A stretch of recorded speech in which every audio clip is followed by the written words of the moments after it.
ઘણીવાર મિત્રો તમને એવું થાય કે બહુ ઇમ્પોર્ટન્ટ કામ છે, ઘણું એ કર્યા વગર ચાલે એવું જ નથી, છતાં તમારું મન ઘણીવાર એ વાતને ઠેલવ્યા કરે અથવા હમણાં નહીં પછી અથવા એવા કામમાં અટવાય કે જેના કારણે વસ્તુ રહી જાય, એ વાત જ રહી જાય અને આવું કન્ટિન્યુઅસ થયા કરે. આવું થાય. આજે આવું જે થાય છે એ તમને એવું લાગતું હશે. જ્યારે આવું થાય ને ત્યારે એમ થાય કે હું કેટલો આળસુ છું, મને તો કંઈ કામ જ સૂચતું નથી, હું કેમ આવું કરું છું, મારાથી જ કેમ આવું થાય. આવા તમને ઘણું બધું અંદરથી પ્રશ્ન થતો હશે, બરાબર છે.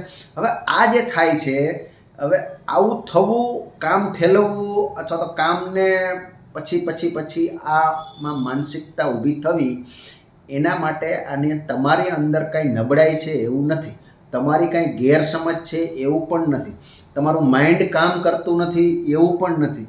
તમે કામ કરવામાં આમ કહે ને ત્વરિત કામ કરવાવાળા, એક્શન ઓરિએન્ટેડ અથવા કહે ને આમ એક્ટિવ, તમે એક્ટિવ નથી એવું પણ નથી. એનું કારણ શું ખબર છે? તમારે કરવું નથી એવું છે તમારા મગજમાં. જો તમને એવું હોય કે મારે કામ કરવું નથી તો પ્રોબ્લેમ થાય, તો પછી કહેવાય કે આ તમે આળસુ છો. પણ તમારે કરવું છે, અને ઇનફેક્ટ કરવું છે એટલું જ નહીં, જો કામ નથી થતું તો તમને અંદરથી ગિલ્ટ ઊભું થાય છે, મેં કેમ ના કર્યું, મારાથી કેમ કામ ના થયું, આટલું ઇમ્પોર્ટન્ટ કામ હતું તો એ કેમ રહી ગયું, આવું તમને થાય છે. એનો મતલબ છે કે તમે આળસુ નથી, એનો મતલબ છે કે તમે વીકનેસવાળા, મતલબ તમે વીક નથી, તમે નબળા નથી. તો પ્રશ્ન એ ઊભો થાય છે, આવું કેમ થાય?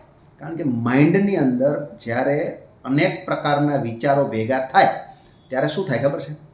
માઇન્ડની અંદર કન્ફ્યુઝન ઊભું થાય. શું ઊભું થાય?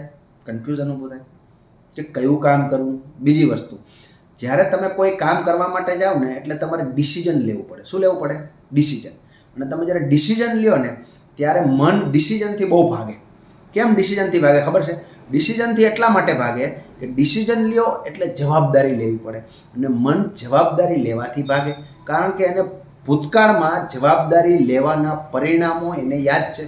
કે જવાબદારી લીધી હતી તો નામ ખરાબ થયું હતું, મને જ ખીજાવવામાં આવ્યું હતું, અથવા મારો જ વાંક કાઢવામાં આવ્યો હતો. આવું ઘણું બધું ભેગું થયેલું તમારું ભૂતકાળનું પડ્યું હોય, એના આધારે એ ફરી પાછી જવાબદારી લેવાનું ના પાડે છે. એટલે એ જવાબદારી લેવાની ના પાડે છે. આવનારું જે પરિણામ છે ને, એ પરિણામથી એ ડરે છે, કામ કરવાથી નથી ડરતું તમારું મન. અથવા તમે જે આગળ વધતા અટકો છો એનું કામ એ નથી કે તમારે કામ નથી કરવું, પણ આવનારું પરિણામ છે ને એ તમને અટકાવે છે. હવે તમને એમ થશે કે આવનારું પરિણામ અટકાવે છે તો આમાંથી બહાર કેમ નીકળવાનું, આનું કરવાનું શું? તો એની સાદી સીધી વાત પહેલી એ છે કે માઇન્ડ જ્યારે આવું કામ ઠેલાવતું હોય ત્યારે ઘણા બધા વિચારો એકસાથે, અથવા તો ઘણા બધા કામ એકસાથે થઈ ગયા કે નહીં પહેલાં ચેક કરવાનું. ઘણીવાર એવું થાય ઘણા બધા કામ એકસાથે થઈ ગયા હોય તો માઇન્ડ એ વિચારે કે આટલા બધા કામ એકસાથે કેવી રીતે કરું. કન્ફ્યુઝન મોડમાં આવે એટલે એ ડિસિઝન ના લઈ શકે. ડિસિઝન ના લઈ શકે એટલે કામ ના થાય. કારણ કે જ્યાં સુધી એને ક્લેરિટી મળતી નથી ત્યાં સુધી માઇન્ડ આગળ વધતું નથી. તો એને પહેલાં એ ચેક કરવાનું છે કે એક સાથે ઘણા બધા કામ આવી નથી ગયા. જો ઘણા બધા કામ આવી ગયા હોય તો એ દરેક કામને એન્ડ કરવાનો છે, અથવા દરેક કામને એની જગ્યા આપવાની છે, માઇન્ડની અંદર સ્પેસ ઊભી કરવાની. એટલે શું કરવાનું છે? XYZ, દાખલા કે પહેલું કામ, આ કામ છે હમણાં કરવાનું નથી, આનો વારો શુક્રવારે છે. બીજું, આ કામ છે આ વ્યક્તિને મળ્યા પછી જ કરવાનું છે, ત્યાં સુધી હમણાં આને કરવાનું નથી, આ વ્યક્તિ મળશે પછી આ ટોપિક ખોલીશું. આવી રીતે જેટલા બી કામ છે દરેક કામને તમે એલોટ કરતા જાઓ. એટલે કામને કોઈ એક બોક્સમાં મૂકતા જાઓ, કામને કોઈ એક ફિક્સ જગ્યા પર એને એલોટ કરી દો. એલોટ કરી દેશો, માઇન્ડ તમને ડિસ્ટર્બ કરતું બંધ થઈ જશે. માઇન્ડ તમારી અંદર જે ઓવર થિંકિંગ ચાલુ થાય ને એ પણ તમને ચાલુ નહીં થવા દે. ફક્ત ને ફક્ત એ શું કરશે ખબર છે? કામનું એને એલોટમેન્ટ મળી જશે ને એટલે અંદરથી શાંત થવાનું શરૂ કરી દેશે. અને શાંત થશે એટલે માઇન્ડનું કન્ફ્યુઝન દૂર થશે. અને કન્ફ્યુઝન દૂર થશે તો શું થાય ખબર છે?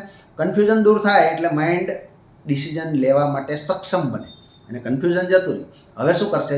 જવાબદારી લેવા માટે તૈયાર થાય. કારણ કે ઘણા બધા કામ એની પાસે હતા, હવે ઘણા બધા કામ માઇન્ડ પાસે રહ્યા નથી. હવે કામ એક જ રહ્યું છે કે જેનું એને પૂરું કરવાનું છે. જો તમે આ ટાઈપનું કરશો તો તમારું કામ, તમારું માઇન્ડ છે ધીરે ધીરે એક્ટિવ થવાનું ચાલુ કરશે અને એક્શન મોડમાં આવવાનું ચાલુ થશે. જો તમને આ વિડીયો ગમ્યો હોય તો તમે કોમેન્ટમાં એક્શન લખો, ચેનલને સબસ્ક્રાઈબ કરો.